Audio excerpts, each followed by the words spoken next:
Welcome to the deep dive.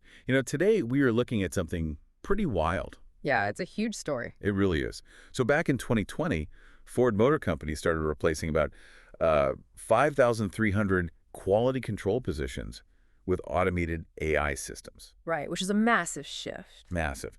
And the pitch was incredibly straightforward. Install algorithms and, computer vision cameras to scan, verify, and approve vehicle components. And do it faster and more accurately than a human ever could. Exactly. It was supposed to be the ultimate frictionless future of manufacturing.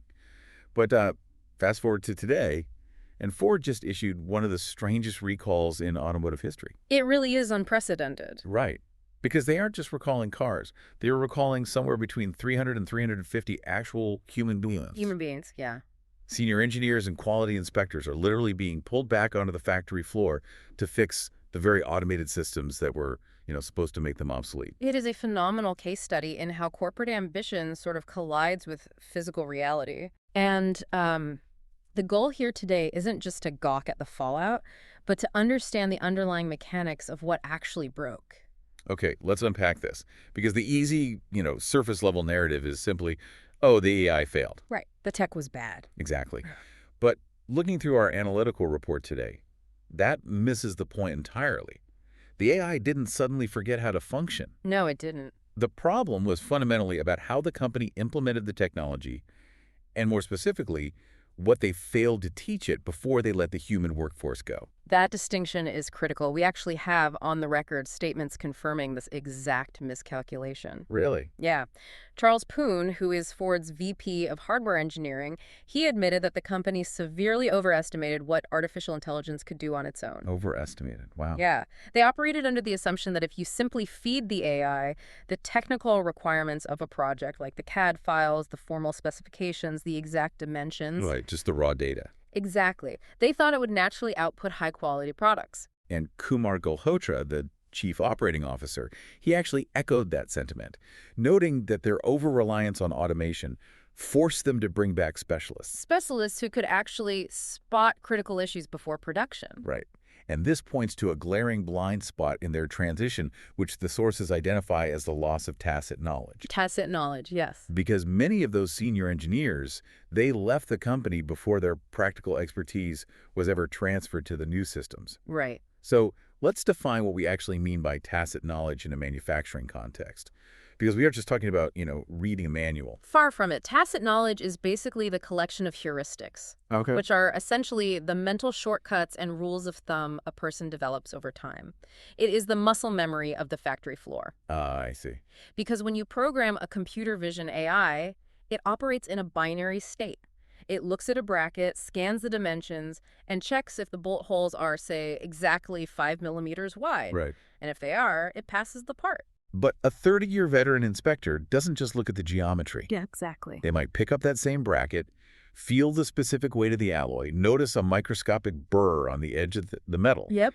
and know from working on, 3 previous vehicle generations that this particular supplier's metal tends to fray wiring harnesses when it's exposed to winter road salt. That is exactly it. The AI just sees a piece of metal that matches the blueprint. It completely lacks the contextual why and how behind the specifications. What's fascinating here is that this is the fatal methodological error in how many companies are approaching Industry 4.0 right now. Right, this whole era of smart manufacturing. Yeah. They assume algorithms just generate insights spontaneously, Yeah. but AI is strictly an amplifier of the data it is fed. Just an amplifier. Yes.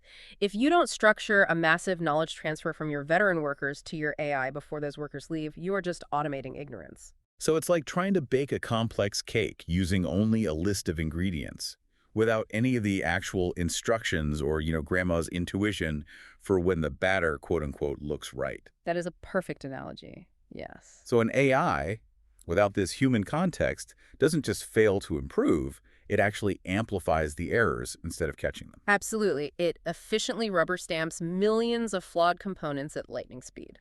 Because they technically meet the rigid parameters it was taught. Exactly. The machine amplifies the company's blind spots. And we can actually see the direct result of that amplification when we look at the performance data of the vehicles hitting the road. Which brings us to a massive statistical contradiction in the 2026 data. Yeah, this part is wild. This is the part of the report that really jumps out. If you look at the J.D. Power Initial Quality Study for 2026, Ford made a historic leap. A huge leap, They jumped from 15th place all the way to first place. which is the biggest jump ever recorded for a generalist automaker in a single year. Ever. According to the initial quality metrics, Ford was the undisputed king of manufacturing. Right. But simultaneously, in that exact same year, Ford remained the U.S. manufacturer with the highest number of recalls. The highest number. We are talking about 51 separate recall campaigns affecting 11 million vehicles. 11 million. It's staggering. Here's where it gets really interesting. How is it possible to be crowned #1 in initial quality, but simultaneously have to recall 11 million cars? Is the AI passing the test on paper, but failing the real-world driving test? Well, you have to look at the mechanics of what these two different metrics are actually measuring to understand the paradox. Okay, break that down for us. Initial quality studies typically measure issues that customers experience in the first 90 days of ownership. Right, which makes sense, because in the first 90 days, a customer is mostly noticing, like, panel gaps, paint defects, or a misaligned dashboard. Exactly. Those are strictly visual and geometric variables. Oh, I see where this is going. Yeah, and those are the exact variables a rigid spec-based AI excels at catching. Right. The computer vision cameras on the assembly line are fantastic at ensuring the car looks flawless as it rolls off the line. Every bolt is torqued to the exact mathematical specification, and every panel is perfectly flush. So the AI aces the initial factory checklist, which secures the J.D. Power Award. Yes, but the AI completely misses the long-term degradation issues. It passes the paper test, but fails the real-world driving test. Because the AI doesn't know that, say, a specific plastic composite in the engine bay will warp after 3 years of heat cycling. Exactly. It just knows the plastic is currently the correct shape on day one. Wow. So the initial quality is pristine, but a few years down the line, these components fail at an industrial scale, resulting in 11 million recalled vehicles. Right. Now, the sources are careful to note that a direct, proven link between the AI rollout and every single one of those 51 recalls isn't entirely confirmed yet. Sure, causation versus correlation. Exactly. But the timing and the nature of the failures are highly indicative of this systemic issue. The AI ensured the blueprint was followed, but the blueprint itself lacked the real-world durability context that human engineers usually provide. Taking a step back, the sheer scale of those recalls, and the financial hit of repairing 11 million vehicles, it really forces you to look at the corporate decision-making process. It really does. If this technology required such deep, nuanced training, why did they rush to deploy it so aggressively? And why cut the human workforce before the training was even complete? Right? This transitions us into a broader corporate trend highlighted in our sources by Axios and Visier. They call it AI washing. AI washing is a fascinating phenomenon. What exactly is it? It occurs when a company attributes mass job cuts to the adoption of AI, painting the layoffs as this necessary step in a forward-looking technological evolution. Like, look how modern and efficient we are. Exactly.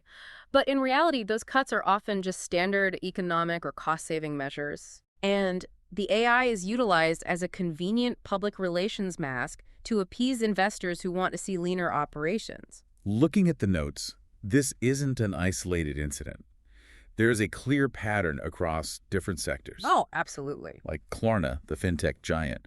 They made headlines for deploying virtual AI customer service assistants, which led to significant workforce reductions. Right. But then they quietly began rehiring human agents. We saw something similar with McDonald's, actually. Oh, right, the drive-thrus. Yeah, they rolled out AI drive-thrus to automate ordering, only to suspend the program after the system went viral for completely misinterpreting basic orders. I remember seeing those videos. So what does this all mean for you and me? Are we seeing companies use AI innovation as a convenient PR shield for mass layoffs, betting on a technology that isn't ready? Well, if we connect this to the bigger picture, the through line in all these cases is executive pressure to present the company as a cutting-edge pioneer. Right. In Ford's case, CEO Jim Farley had previously made some highly optimistic public claims. He stated at one point that AI would replace half of U.S. white collars. Half. That is a bold claim. Very bold. And when leadership publicly commits to that level of aggressive automation, it sets an expectation for Wall Street. Oh, absolutely. There is immense pressure to show immediate financial results by eliminating salaries.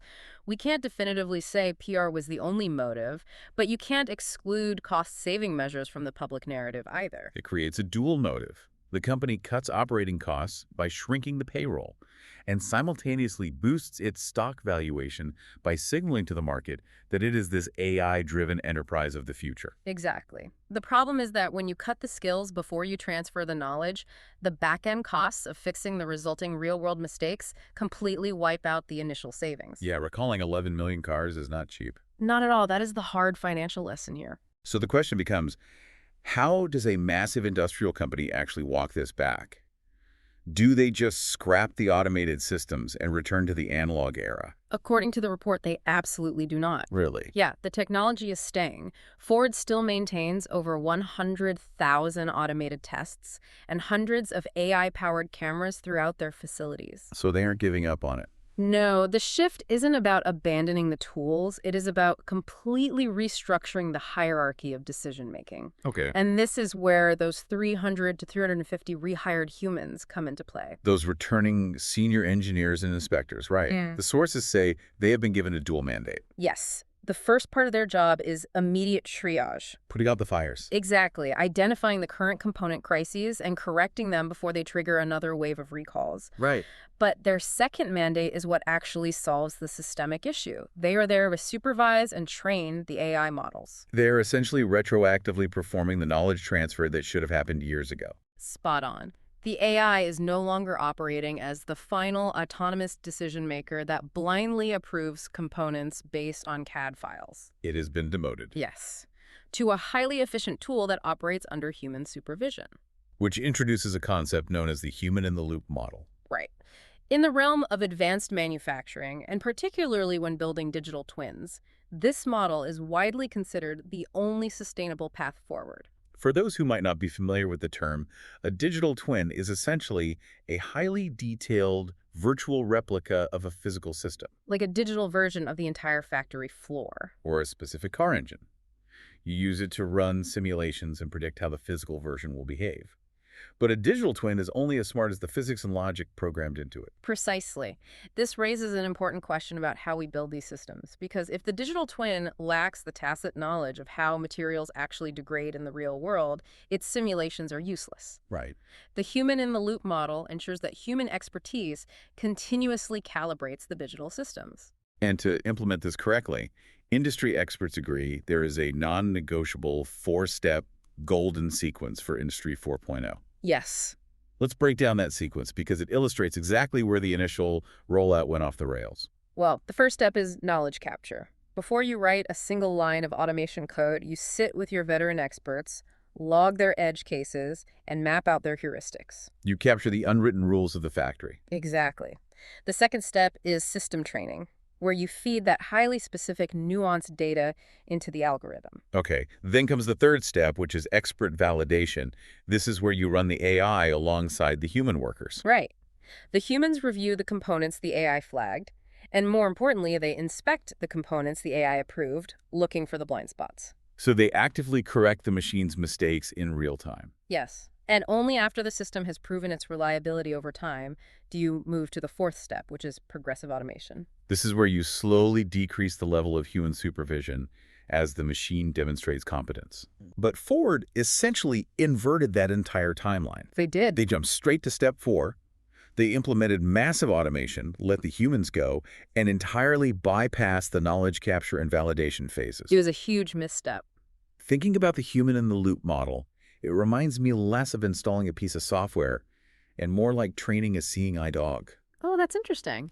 You can get a highly intelligent golden retriever that physically has the capability to guide someone down a street. Right. But if you just put a harness on it and drop it in the middle of a busy intersection without a human handler to teach it what a red light means, it is going to cause a disaster. Yeah, it won't end well. The potential is there, but the context has to be taught. So they learned the hard way that the speed of adopting a new technology can never outpace the speed of actually teaching it. It's like buying a Formula One car before you've even learned how to drive a stick shift. That captures the dynamic perfectly. The AI is incredibly capable of executing tasks at scale, but it fundamentally requires human logic to define the parameters of reality. Right. By pivoting back to the human-in-the-loop model, they are finally aligning with the correct methodology. It is an expensive, humbling lesson, but it is the necessary fix to stabilize their production. It is a stark reminder of how quickly the narrative shifts when theoretical technology meets the friction of the real world. It really is. So, to recap the journey of this deep dive today, we started with a massive technological leap that displaced thousands of jobs, driven by the seductive idea that an algorithm could simply read a blueprint and build a perfect machine. And we examined the mechanical fallout of that assumption, a system that passed theoretical tests with flying colors and won initial quality awards, but completely missed real-world degradation. Leading to historic recall numbers. Right. And we explored the boardroom pressures of AI washing, where cost-cutting is rebranded as innovation. And finally, we looked at the structural fix, bringing back the human element, not to replace the machines, but to teach them, supervise them, and inject that critical tacit knowledge back into the loop. Because AI is an incredibly powerful amplifier, but if you remove the human element too quickly, it will efficiently amplify your blind spots. Well said. Which brings us to a final thought I want to leave you with today. Building on this idea of tacit knowledge. Okay. Think about your own day-to-day work for a second. If your company decided to replace you with an AI algorithm tomorrow, The terrifying thought. right, and they only fed the computer your official job description, your daily schedule, and the formal metrics of your role, Yeah. what would the machine completely miss? That's a great question. What is your specific tacit knowledge? Consider the unwritten workarounds you know by heart, the interpersonal dynamics you navigate to get a project approved, or the gut feelings you've developed over the years that tell you when a seemingly perfect plan is actually going to fail. Yeah, you can't put that in a spreadsheet. Exactly. That messy, instinctive human expertise isn't in any manual. And more importantly, how much time and money would it ultimately cost your company to realize that your unwritten context is gone? Something to think about the next time someone insists the algorithms have it all figured out. Thanks for joining us for this deep dive, and we'll catch you next time.